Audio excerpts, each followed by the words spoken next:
Dans la ville de Bukavu, à l'est du Zaïre, un mercenaire blanc venu d'Europe s'était proclamé sans rire président de la République du Zaïre. Si un noir l'avait fait en Europe, on l'aurait pris pour un humoriste de mauvais goût, un détraqué mental. Mais, puisque c'était un blanc qui le faisait en Afrique, les colonialistes avaient mobilisé la presse, la radio et la télévision pour les mettre à son entière disposition.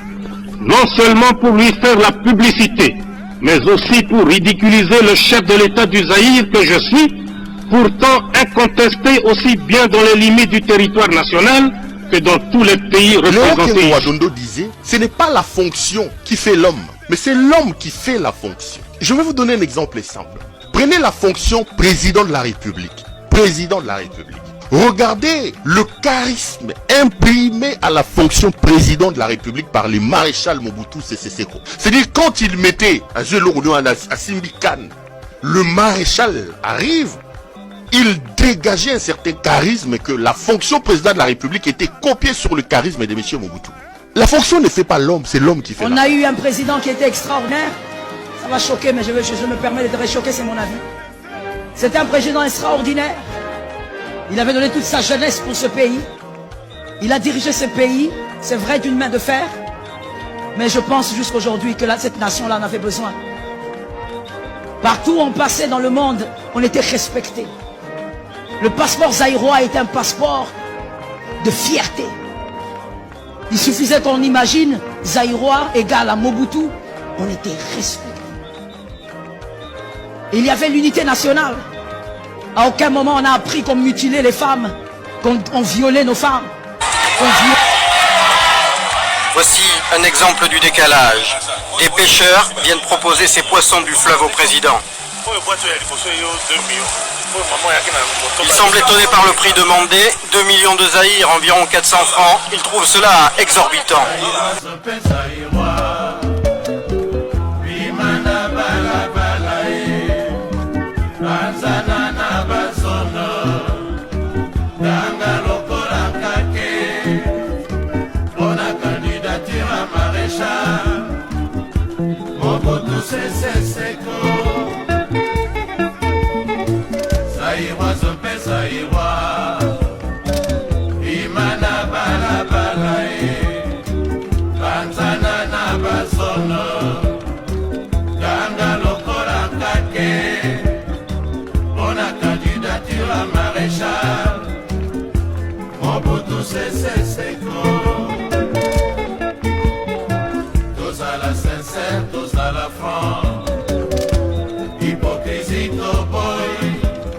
Monsieur le Président, en guise de conclusion, permettez-moi de me résumer. J'ai parlé longuement de l'Afrique pour dénoncer deux fléaux qui n'existent plus nulle part au monde, sauf dans ce continent, le colonialisme et le racisme. La situation dans les colonies portugaises se résume en un racisme du blanc contre le noir. Les injustices des colons britanniques de Rhodésie contre les patriotes zimbabwe, c'est la domination du noir par le blanc. L'apartheid en Afrique du Sud et le problème de la Namibie sont aussi un mépris du noir par le blanc. Nous ne pouvons plus accepter que partout au monde, toutes les races soient libres, sauf la race noire d'Afrique. C'est pourquoi nous sommes déterminés à faire changer par tous les moyens cet état de choses. La domination et l'exploitation du noir sur le sol de ses ancêtres par l'étranger blanc doit cesser. J'ai essayé d'analyser la situation du Moyen-Orient pour déterminer les causes de différentes formes de pollution afin de mieux les combattre à travers le monde. J'ai fait remarquer enfin que la sécurité en Europe implique aussi la sécurité du bassin méditerranéen et qu'il est impérieux que les pays africains riverains de la Méditerranée soient associés aux travaux touchant cette sécurité. Il s'agit des pays frères qui sont l'Égypte, la Libye, la Tunisie, l'Algérie et le Maroc.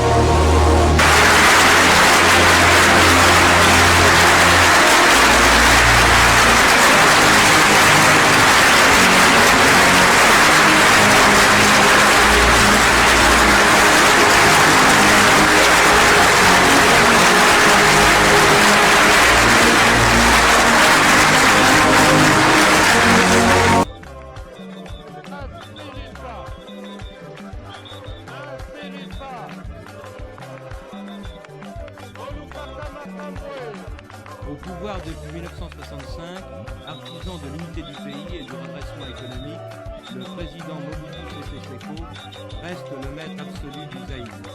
Mais depuis l'alerte de juin, il semble convaincu qu'il a désormais davantage à craindre de ses adversaires de droite que de gauche.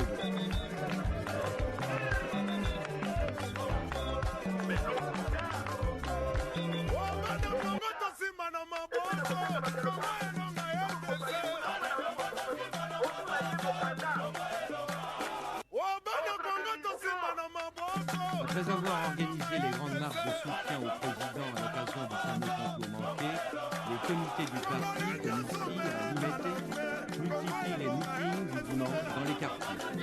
Mais il est plus facile de répercuter les consignes présidentielles aux militants que de convaincre les commerçants de faire baisser le prix de la bière et du chocolat, ou simplement de fixer des objectifs plus ambitieux aux tâches collectives du Salon de l'Eau.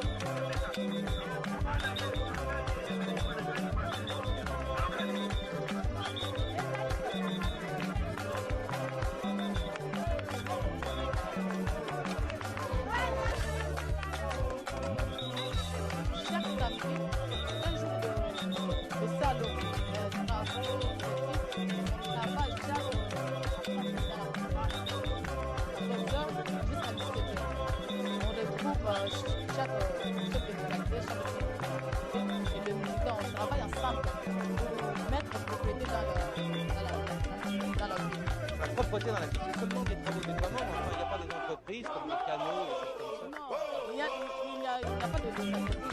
Il n'y a que de militants qui sortent chaque samedi comme le président nous a demandé de travailler. Tout le monde, que ce soit les enfants, les grandes personnes, il n'y a pas de différence de classe sociale si vous voulez. Que vous soyez directeur, membre du bureau politique, une entreprise et le samedi après-midi, je vais participer. Il n'y a pas de distinction parce qu'au Zaïre, on dit bien qu'un seul parti ou un tel, Ça ne gêne pas qu'il y ait un seul parti. pas du tout. Il n'y a pas de proposant non plus, il y a peut-être seulement des mécontents. Le 4 octobre 1973, soit 16 ans jour pour jour, je m'adressais pour la première fois à l'Assemblée générale de l'Organisation des Nations Unies. Depuis, bien de situations abordées alors ont subi de profondes mutations. Au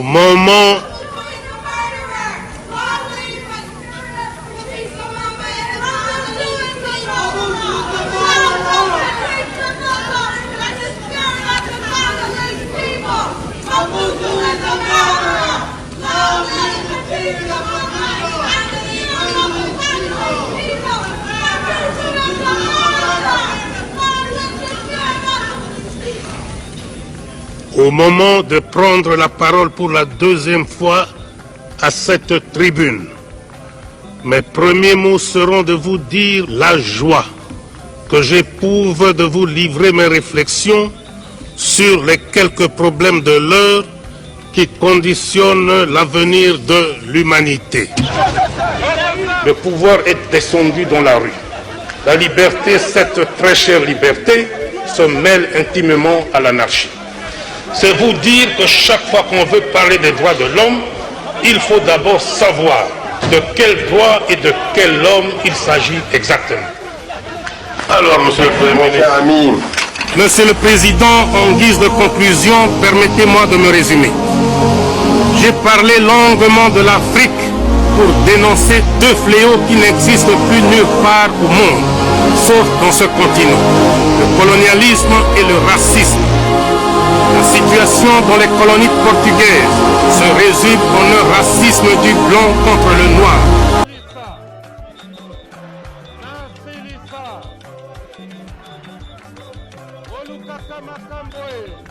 Au pouvoir depuis 1965, artisan de l'unité du pays et du redressement économique, le président Mobutu Sese Seko reste le maître absolu du Zaïre. Mais depuis l'alerte de juin, il semble convaincu qu'il a désormais davantage à craindre de ses adversaires de droite que de gauche.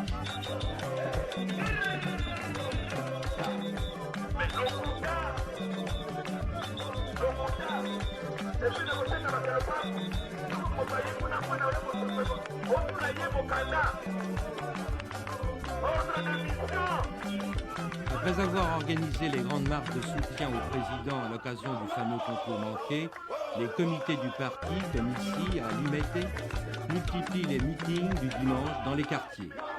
Mais il est plus facile de répercuter les consignes présidentielles aux militants que de convaincre les commerçants de faire baisser le prix de la bière et des cotonnades, ou simplement de fixer des objectifs plus ambitieux aux tâches collectives du Salongo.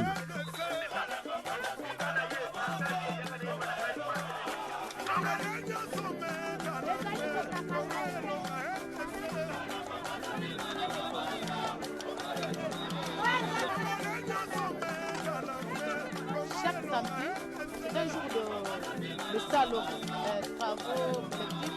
On travaille chaque après 14h jusqu'à 17h. On regroupe chaque chef de localité, chaque chef de collectivité et le militant. On travaille ensemble pour mettre propriété dans la ville. La propreté dans la ville, c'est seulement des travaux de nettoiement, mais enfin, il n'y a pas des entreprises comme des canaux, des choses comme ça. Non, il n'y a pas des entreprises ici. Il n'y a que des militants convaincus qui sortent chaque samedi comme le président nous a demandé de travailler. Que ce soit les enfants, les grandes personnes, il n'y a pas de différence de classe sociale si vous voulez. Que vous soyez directeur, membre du bureau politique, si une entreprise, et les samedis après-midi, je peux participer par le comité. Il n'y a pas de distinction entre les militants et les non-militants. Il n'y a pas de distinction parce qu'au Zaïre, il n'y a qu'un seul parti, le MPR, qui regroupe tout le monde. Ça vous gêne pas qu'il n'y a qu'un seul parti? Pas du tout. Je suis d'ailleurs très content. Il n'y a pas d'opposants non plus, alors il y a peut-être seulement des Je mécontents. ne saurais pas vous dire.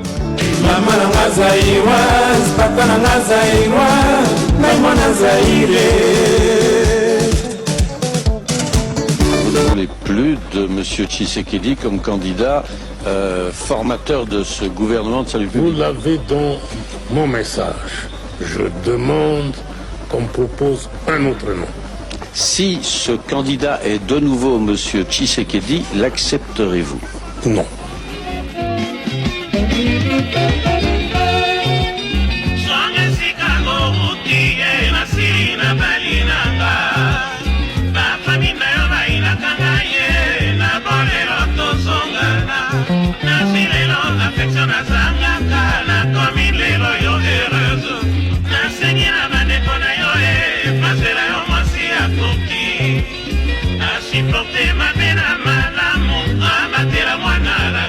Épisode de notre série de la semaine sur le thème judiciaire, on va s'intéresser à une villa à Savigny dans le canton de Vaud qui a appartenu à l'ex-dictateur du Zaïre, Mobutu, et qui a créé de vives tensions et échanges entre la Suisse et les nouvelles autorités congolaises avant d'être vendue aux enchères. Cette villa de Savigny près de Lausanne n'est plus qu'une coquille vide. Nous sommes en 2001, l'intérieur a été évacué pour être vendu aux enchères. L'ancien propriétaire des lieux et de ses biens est un certain Mobutu Sese Seko, le dictateur déchu qui dirigea l'ex-Zaïre durant plus de 30 ans.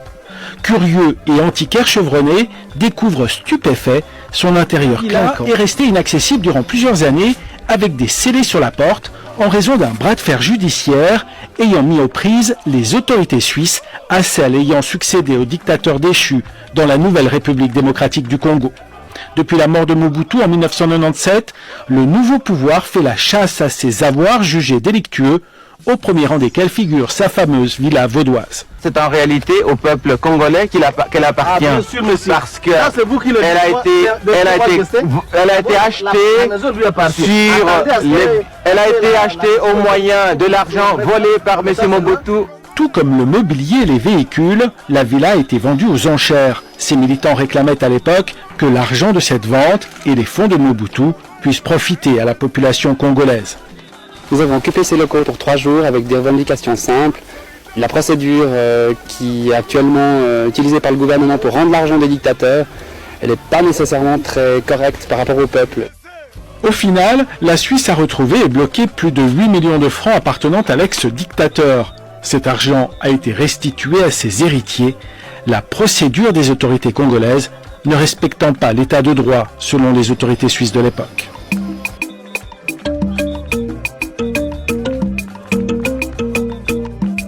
Il ne reste que de petites traces qui rappellent l'histoire du Zaïre. Ces lieux en état de délabrement, c'est l'une de résidence du maréchal Mobutu. Ces sites étaient surnommés Pagode, situés à 15 minutes de l'aéroport international d'Entchili, dans la commune d'Entsele, à Kinshasa, sur la route qui mène vers Kikwit et Kenge, sur la nationale numéro 1. Maman Kimi Zali, oba maman nanga ba binelanga l'époque là. L'école primaire. Yemoko mama sente ebitanga za kwembe lombe cc toko yango ara pete obukite papa. Tata bo ndenge na lobaki na bino botikala na idéologie ndenge na lobaka tolingi Zaïre liboke moko lisanga moko tata bo moko mama bo moko ekolo bo moko mokonzi bo moko parti bo moko. mais comment débele comprenez mon émotion. Merci beaucoup. Pesala biso mama bobila mbote papa.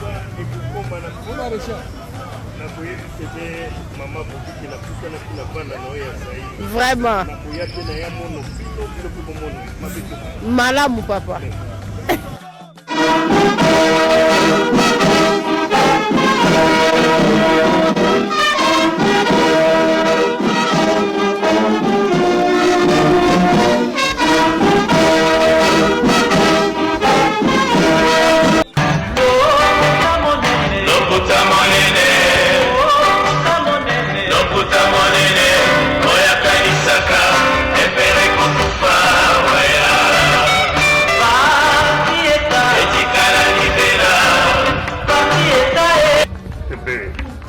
Je suis chez moi ici à Guadeloupe, dans ma résidence présidentielle.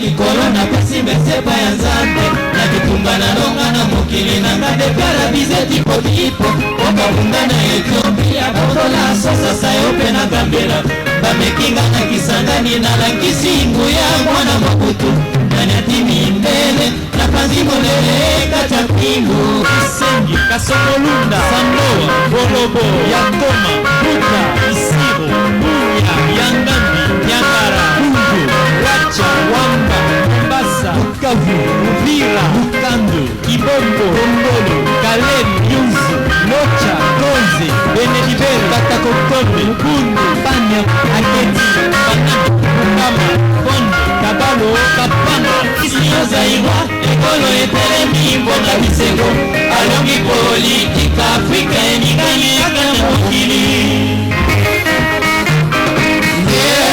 Mobutu,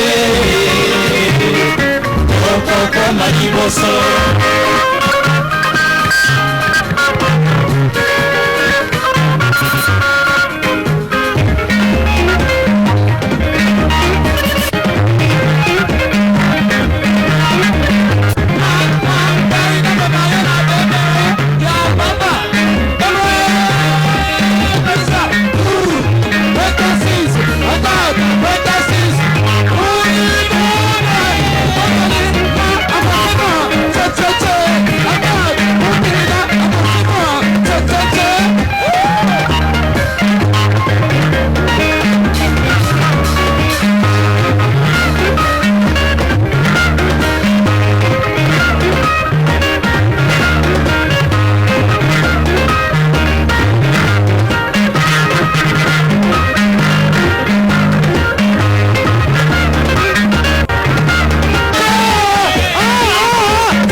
mbula tozali kolanda ye.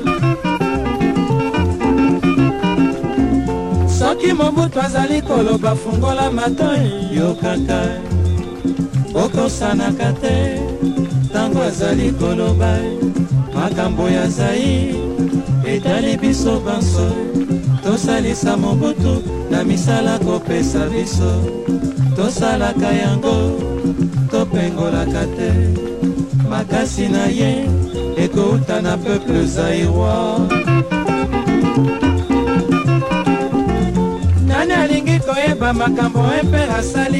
L'Afrique est un continent qui a subi les plus grandes humiliations de l'histoire. Depuis plusieurs siècles, la situation de l'homme noir en Afrique n'a fait que s'empirer.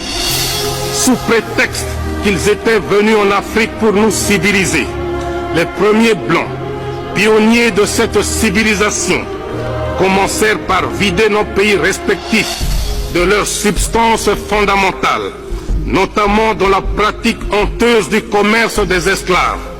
Et déjà à cette époque, les chefs de file étaient des Portugais. Nos ancêtres n'étaient pas considérés comme des hommes ni même comme des êtres qui ont l'intelligence et les sentiments, mais comme des amas de muscles à qui on demandait des efforts mécaniques.